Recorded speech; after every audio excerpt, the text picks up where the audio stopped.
আরে তুমি তো একটা পিচ্চি মেয়ে, তুমি বিয়ের কি বুঝবে? বিয়ের পর স্বামীর সাথে কি করতে হবে তুমি জানো? আমার ইচ্ছা তুমি কি পূরণ করতে পারবে? আর তোমার তো বিয়ের বয়স এখনো হয়নি, তবুও তুমি বিয়ে করতে পাগল হয়ে গেছো কেন? পিচ্চি মেয়েটি তখন বলল, আপনার বউয়ের চেয়ে আমি আরও বেশি পারবো। আপনার কতবড় আর আপনার কতটুকু ক্ষমতা আছে আমি তা দেখতে চাই। আমি পিচ্চি মেয়ের মুখে এমন কথা শুনে অবাক হয়ে গেলাম। বাচ্চা একটা মেয়ে বলে কি? মেয়েটা আরও বলল, আপনি আমাকে বিয়ে করে দেখেন আমি কি করি।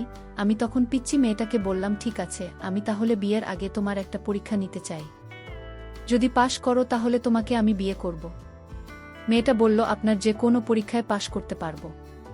তারপর আমি পিচ্চি মেয়েটাকে নিয়ে হোটেলে গেলাম। পিচ্চি মেয়েটাও ধারণ ক্ষমতা দেখে আমার তো বিশ্বাস হচ্ছে না। কিভাবে পারল বাচ্চা একটা মেয়ে হয়ে? বন্ধুরা, সম্পূর্ণ গল্পটা শুনলে আমি শিওর বলতে পারি তোমার পানি চলে আসবে। তাই তোমাদের পায়ে ধরে বলি, প্লিজ অন্তত আজকের গল্পটি শেষ পর্যন্ত শোন। তাহলে আর কথা না বাড়িয়ে পুরো ঘটনাটা তোমাদের বলি।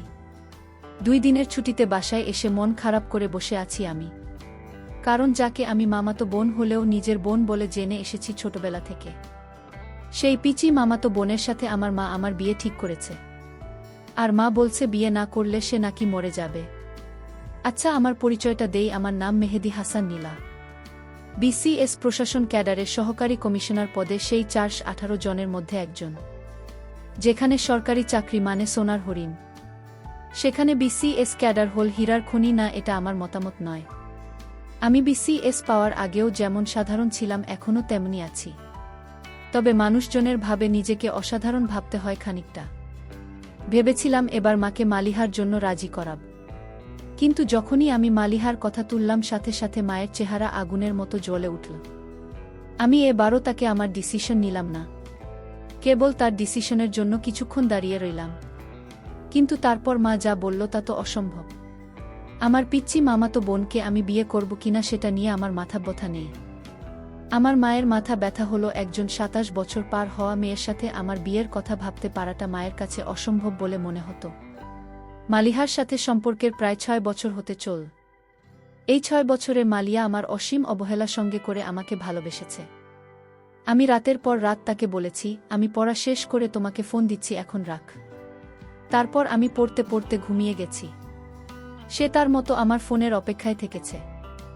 এসব তো বলছি কলেজ শেষ করার পর। এর গল্প তার আগেও এমন অনেক ঘটনা আছে যা এই মেয়েটা মুখ বুজে সয়ে গেছে। কেবল এতটুকুই বিশ্বাস রেখে দিন শেষে আমি মালিহার।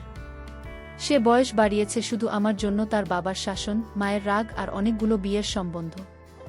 বয়স পার হয়ে যাওয়ার দোহায় কোনো সমস্যা দেখিয়ে সে আমাকে ধরে রাখতে চায়নি, বরং সবসময় আমি যেটা পারবো না বলছি মালিহা বলছে আমি জানি তুমি পারবে।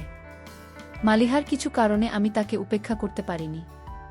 অনেকবার তার কথা ভেবে তাকে বলেছি, তুমি বিয়ে করে নাও। মালিহার সেই এক কথা, বিয়ে করলে তোমাকে করব না তো বিয়ে করব না। এই কথাটা অনেকটা স্বস্তি দিত আমাকে। আজকাল সে আমার উপেক্ষা সহ্য করে অবহেলা মেনে নেয়। যেতে চাইলে আটকায় না, কল না ধরলেও তারপরে কল দেয় না। 6টা বছর অপেক্ষা করতে করতে মেয়েটার অপেক্ষা করার মতো কঠিন একটা রোগ হয়ে গেছে। মনে হয় আমি জানি মেয়েটা কষ্ট পায়, দিনরাত কাজ, সমাজের মানুষের কথা, বাড়ি থেকে বিয়ের চাপ, সবটা হাসি মুখে মেনে নিয়ে মেয়েটা খুব ক্লান্তি বোধ করে। মাঝে মাঝে আমাকে বলে, নিলয় কিছু কথা ছিল। আমি জানি কি কথা, তবে মায়ের আপত্তির কথা বারবার তাকে শোনাতেও ভাল লাগে না আমার। তাই প্রায় দিন তার কল রিসিভ করি না। হঠাৎ একদিন কল করে বলি, আর বলো না মালিহা, একদিন খুব ব্যস্ত ছিলাম। তারপর সে নরমভাবে বলে, আমি জানি তো বিসিএস ক্যাডার অনেক রকমের ব্যস্ততা থাকে। যাই হোক, পরের ক্লাসের জন্য বসে আছি, সময় হয়ে গেছে, রাখছি বলে ফোন কেটে দেয়। সে আর কথা বাড়ায় না। আগে ঢাকা থেকে বাড়িতে আসলে তার জন্য সময় বের করে দেখা করতাম। আজকাল সেটাও কমিয়ে দিচ্ছি। মায়ের কিছু কথার প্রভাব আমার উপরে পড়ে গেছে। 27 বছরের একটা মেয়ের জন্য বিশাল ব্যাপার। এখন আর মালিহাকে আমার ভালো লাগে না তেমন। আগে তাকে দেখার জন্য যে আমি ছটফট করতাম, সেই আমি আজকাল তাকে দেখতে চাই না কেন? নাকি টাকা ইনকাম আর ক্যারিয়ার হওয়ার পরে মানুষের চিন্তাভাবনা আচমকাই বদলে যায়? আজকাল এসব আজব চিন্তা ভাবনা মাথায় ঘুরতে থাকে সবসময়। কিন্তু সেসবকে আমি সময় দিই না ঘাড়ে চড়ে বসার। একটা সুকটান দেওয়ার তাগিদে বাসা থেকে বের হলাম। তারপর অনেক দিন পরে এক মুহূর্তের জন্য মালিয়াকে ছাড়া অন্য কাউকে নিয়ে ভাবতে শুরু করলাম। আকাশ মেঘলা হয়ে আসলো, হয়তো একটু পরেই বৃষ্টি শুরু হবে। আমি স্কুলের পাশের মাঠে বসে একা একা অন্য কাউকে নিয়ে ভাবছি। স্কুল ছুটির পরে বৃষ্টিতে কত গিয়েছি আমরা, এটা আমার মনে পড়ত না। কিছু ছেলে মেয়েকে দেখেছি ভিজতে ভিজতে বাসার দিকে যেতে। একটা বেনি করা মেয়ের দিকে চোখ যেতেই তার লাজুকতা দেখে বুঝলাম পাশের ছেলেটাকে সে অনেক ভালোবাসে। কিন্তু এই মেয়েটা কি জানে প্রতিষ্ঠিত হওয়ার পরে ছেলেটাকে ছেড়ে দেবে, এটা ভেবে আমার কিছুটা মন খারাপ হয়ে গেল। তারপর মনে হলো আচ্ছা আমিও একই কাজ করেছি। অতঃপর আর সেখানে বসে থাকলাম না। ঘড়িতে সময় তখন 3টা। মালিয়াকে এখন স্কুলে গেলে পাওয়া যাবে। আমি সোজা ওর স্কুলের উদ্দেশ্যে চলে গেলাম। স্কুলেও চাকরি করে। আজ প্রায় 5 বছর। গেটের সামনে রিকশা থামতেই মালিহার সাথে আমার চোখাচোখি হলো, ইশারায় বললাম উঠে বসতে। তারপর তার দিকে চোখ ফেরাতে প্রথমবারের মতো উপলব্ধি করলাম চোখের নিচে কালো দাগগুলো, এগুলো যেন সাক্ষী তার রাতের পর রাত না ঘুমানোর। তারপর তার দিকে যতবার তাকালাম কেবল মনে হতে লাগল এই মেয়েটাকে তো এক সময় অনেক ভালোবাসতাম, এর জন্যই তো পাগলামো করতাম। তাহলে রিকশায় পাশাপাশি বসে ও আজ আমাদের এত দূরত্ব কেন? মালিয়া এখন আর আমার সাথে কথা বলা দেখা করা, ফুচকার আবদার এসবের জন্য জেদ করে না কেন? রিকশাটা মালিহার বাড়ির সামনে থামাতে বললাম, ও কিছুই বলল না, নেমে গেল। আমি বললাম আজ সন্ধ্যায় রিকশায় ঘুরব, নীল শাড়িটা পরে রেডি থেকে নিতে আসবে। এবার মালিহা মুচকি হেসে বলল অপেক্ষা করব। তারপর বাড়ির ভিতরে চলে গেল। আমি বাসায় এসে একটা ঘুম দিলাম, কারণ আপাতত মাথা কাজ করছে না, তাই একটা ঘুম দরকার। প্রায় 8টা বাজে। ঘুমের ভাবটা কাটতেই আবারও ফোন বাজতে লাগল। ফোন ধরে বললাম বলো। এমন কেন করণীয়? কি করলাম? তোমার আসার কথা ছিল না, শরীর ঘুমাচ্ছিলাম। 5টা আসছি বলে কেটে দিলাম। তারপর মালিহার দেওয়া খুব পছন্দের সাদা পাঞ্জাবিটা গায়ে দিলাম। ঘর থেকে বের হতেই মায়ের সামনে পড়লাম। তারপর মা বলল ফকিরের বাচ্চা, এত কাপড় চোপড় থাকতে ওই ফালতু মেয়ে দেওয়া পাঞ্জাবি তাই তোর গায়ে দেওয়া লাগবে কেন? কোথায় যাবি তুই? মা টেবিলে প্লেট রাখতে রাখতে বলল বাসায় মানুষ আসবে, তাই একটু পরে বের হয়। আমি বললাম বড় আপা আসবে নাকি? মা বলল তোর মামিরা আসবে, তোর তো ছুটি নাই, তাই আজকে রাতে বিয়ের কাজটা করে নিতে চায়। আমি অবাক হলাম, তবে কিছু বললাম না। আবার রুমে এসে কিছুক্ষণ বসে থাকলাম। তারপর মালিহাকে কল দিয়ে বললাম তোমার ছবি নিয়ে বের হব, আর তোমার ভোটার আইডিটা একটু দরকার আছে, নিয়ে এসো মনে করে। ও বিশেষ কিছু জানতে চাই না, শুধু বলল আচ্ছা। তারপর আমি এখন ওকে নিয়ে কাজী অফিসে বসে আছি। কাগজপত্র ঠিক হলেই আমরা বিয়ে করব। মালিহার চোখে মুক্তা ঝরা হাসির ঝলকানি আজ যেন একটু বেশি সুন্দর লাগছে, একদম পরিদের চেয়েও বেশি সুন্দরী। বিয়ের কাজ শেষ করে আমি মালিয়াকে নিয়ে বাড়ি ফিরলাম। দরজায় দাঁড়াতেই সবাই আমাদের দেখে অবাক দৃষ্টিতে তাকিয়ে রইল। মা ওকে দেখে যা বলা শুরু করে দিল। বড় আপা এগিয়ে এসে মালিয়াকে বাড়ির ভিতরে সোফায় নিয়ে বসাল। তারপর আবার বলল এতদিনে একটা কাজের কাজ করেছিস ভাই। মা আপার কথায় অগ্নিমূর্তির ন্যায় বিগড়ে গেল। তারপর মা আবারও মালিয়াকে বলতে লাগল। তখন আমি বলা শুরু করলাম মা, এই যে তোমার বড় মেয়ে, তার বয়স কত করে বিয়ে দিয়েছিলে? যেন 26, তাও নাকি আপা তোমার কাছে ছোটই ছিল। পাড়া প্রতিবেশী কিছু বললে তার উপরে ঝাঁপিয়ে পড়তে তুমি, অথচ আপনার কত কত গিয়ে ফিরে গেছে মনে আছে তোমার? তবু তুমি বলতে আমার মেয়ে এখনো বুড়ি হয়নি, ওর আরও ভালো ঘরে বিয়ে দেব। তারপর একদিন আবার বিয়ে হয়ে গেল, তখনও তোমাকে বলতে শুনতাম মেয়ে তাকে আরও কিছুদিন রাখতে পারতাম। তোমার মেয়ে 25 বছর বয়সেও তোমার কাছে কি ছিল? অথচ কথাটা যখন তোমার ছেলের ঘাড়ে এসে পড়ল তখন অন্যের মেয়েটা বুঝি। আজকে যদি আমি ভালো পজিশনে না থাকতাম, ভালো টাকা বেতন না পেতাম, তখনও কি তোমার মতবাদ এমনই থাকতো? কই, আজ থেকে 5 বছর আগে যখন ওকে তোমার সাথে পরিচয় করিয়ে দিলাম তখন তো তুমি ওকে বলেছিলে এমন চাঁদ মুখ কেউ পছন্দ না করে থাকতে পারে। তাহলে আজকে সেই পছন্দের মেয়েটাকে তোমার কাছে বড়ই অসুন্দর লাগে কেন? সেই মুখে আজ বয়সের ছাপ পড়ছে বলে লাগে। কারণ আজ তোমার ছেলে প্রতিষ্ঠিত নাকি তুমি কয়েক হাজার টাকার মুখ বেশি দেখছে বলে? বেশি কিছু চাই না, মেয়েটা আমার জন্য অনেক কষ্টের সঙ্গে হয়েছে। একজন মেয়ের বিয়ের বয়স 18 পেরোতেই হয়ে যায়, সেখানে মেয়েটা আমার এত অবহেলা অবজ্ঞা উপেক্ষা সয়ে থেকে গেছে। শুধু তোমার নয়, তোমার মতন অনেকের কাছেই তাকে শুনতে হয়েছে। এমনকি সেই তালিকায় তার পরিবারও রয়ে যায়। ওকে আমার জন্য মেনে নিও না, মন থেকে মেনে নাও, নয়তো এই সাংসারিক আগুনে আমরা সবাই পড়ে যাব। মেয়েটা অনেক স্বপ্ন নিয়ে ঘর ছেড়েছে, মা মেনে নাও বলে পায়ে বসে গেলাম। আমার দেখাদেখি মালিহা এসে মায়ের পায়ের কাছে বসে পড়ল। মা কিছুক্ষণ চুপচাপ দাঁড়িয়ে থেকে আমাকে বলল, মা আমাদের খাইয়ে দিতে, তারপর মাথার রুমে চলে গেল।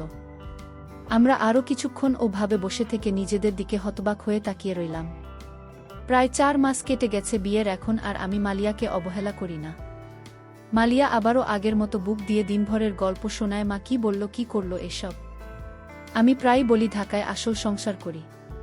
তার এক কথা, আমার সংসার ফেলে যাওয়া সম্ভব না। মালিহা একটু চোখের আড়াল হলেই মালিহা মা কই গেলি বলে বাড়ি মাথায় তুলে রাখে। বেলচুন পান সব কিছুতেই আমি তাহলে বলো এমন সংসার ছেড়ে কোথাও যাওয়া যায়। আমি কেবল হাসি আর মনে মনে ভাবি এই মেয়েটাকে সকালে আমি যে নিজেই ঠকে যেতাম।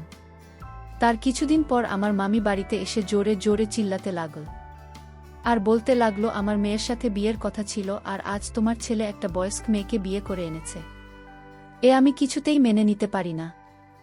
আমার মেয়ে কি কম সুন্দর নাকি এবার লেখাপড়ায় 5 পয়েন্ট পেয়েছে? হয়তো তার বয়স কম দেখায়। বাচ্চা মেয়ে তো কি হয়েছে, এর চেয়েও কম বয়সী মেয়েরা সংসার করছে। মামির মুখে এরকম কথা শুনে আমি অবাক হয়ে গেছি। আমার মাকে বলছে, তুই আমার ভাইয়ের বউ হয়ে আমার সাথে এরকম বেইমানি করতে পারলে? মা বলল, আমি তো বেইমানি করিনি। আমার ছেলে ভালোবেসে বিয়ে করেছে, আমার ছেলের পছন্দের বাইরে তো আমি কিছু সিদ্ধান্ত নিতে পারি না। মামি বলল, তাহলে আগে কেন কথা দিয়েছিলেন? এখন তো আমার মেয়ে খাওয়া দাওয়া ছেড়ে মরতে বসেছে। মা বলল, এখন আর কি করার আছে আমার, বলতো তুই তোর মেয়েকে বোঝা। মামি বলল, আমার মেয়ের যদি কিছু হয় তাহলে আমি কিন্তু মা ছেলে কাউকে ছাড়ব না। মামির মুখে এরকম কথা শুনে আমি একটু চিন্তায় পড়ে গেলাম। আমি জানি এখন আমার বড় চাকরি হয়েছে, তো তাই মামি আর লোভ সামলাতে পারছে না। আমি এসব ভাবতে লাগলাম। আমার মাকে বললাম, মা তুমি কিচ্ছু চিন্তা করো না, তোমার ভাইয়ের পিচ্চি মেয়েকে আমি সব বুঝিয়ে বলবো। আমি আশা করছি সব ঠিক হয়ে যাবে। মা বলল, তাই জেন হয় বাবা, মেয়েটা যদি কিছু করে বসে তাহলে তো তোর উপর ঝামেলা হতে পারে। আমি বললাম, মাকে নিয়ে তুমি কোনো চিন্তা করো না, কিভাবে কি করতে হয় আমার সব জানা আছে। তারপর একদিন মামির পিচ্চি মেয়েটা হঠাৎ আমাদের বাড়িতে আসলো। আমি তাকে বললাম, আসো তুমি আমার ঘরে আসো। পিচ্চি মেয়েটাই আমার রুমে আসো। আমি ওকে বসতে বললাম, দেখলাম মেয়েটা কাছে। আমি বললাম, এই মেয়ে তুমি কাঁদছো কেন? মেয়েটা বলল, আমি আপনাকে ভালোবাসি তাই। আমি বললাম, তোমার কি ভালোবাসার বয়স হয়েছে? আর তোমার বিয়ের বয়স হয়নি, এখনই বিয়ের জন্য এত পাগল হয়েছ কেন? পিচ্চি মেয়েটা বলল, আপনার স্ত্রীর চাইতে আমি আপনাকে বেশি সময় দিতে পারবো। আমার বয়স কম হলেও বিয়ের সকল কার্যক্রম চালিয়ে যেতে পারবো। আমি তো এই পিচ্চি মেয়ের কথা শুনে অবাক হয়ে গেলাম। বাচ্চা একটা মেয়ে বলে কি? তার মাথায় মা আমি কি ভূত চাপিয়ে দিচ্ছে নাকি? আমি তখন পিচ্চি মেয়েটাকে বললাম, আচ্ছা ঠিক আছে, তুমি কিছুদিন অপেক্ষা করো, আমি তোমায় বিয়ে করব, তুমি হবে আমার দ্বিতীয় স্ত্রী। এতে কি তোমার আপত্তি আছে? ছোট্ট মেয়েটি বলল, আমি শুধু আপনাকে চাই। বিয়ের 1 মাস পর আমায় বিদায় দিয়ে দিলেন, তাবু আমাকে বিয়ে করুন, নইলে আপনাকে ছাড়া আমি বাঁচতে পারব না। পিচ্চি মেয়ে এসব কি বলে 1 মাস পর চলে যাবে? তাও তাকে বিয়ে করতে হবে? আমি তো কিছুই বুঝতেছি না। মেয়েটির মাথায় কি সমস্যা আছে নাকি? আমি মেয়েটাকে বললাম, তোমার 1 মাস হলেও চলবে, আর তুমি কিন্তু ছোট, তুমি আমার সকল চাওয়া ইচ্ছা পূরণ করতে পারবে নাকি? বিচি মেয়েটা বলল, একবার আপনার দায়িত্ব দিয়ে দেখেন আমি পারি কিনা। মেয়েটির প্রত্যেকটা কথা আমার কাছে অদ্ভুত বলে মনে হচ্ছে। ছোট্ট মেয়ের মুখে এসব কথা মানায়?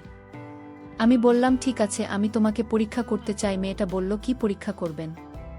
আমি বললাম, আমি যে তোমাকে বিয়ে করব সেটা আপাতত আমার স্ত্রীকে জানানো যাবে না। বিয়ে হয়ে গেলে পরে জানলে কোনো সমস্যা নেই, কিন্তু আগে যদি তুমি আমার পরীক্ষায় পাশ করতে পারো তাহলে আমি তোমাকে বিয়ে করতে পারবো। মেয়েটি বলল, কি পরীক্ষা?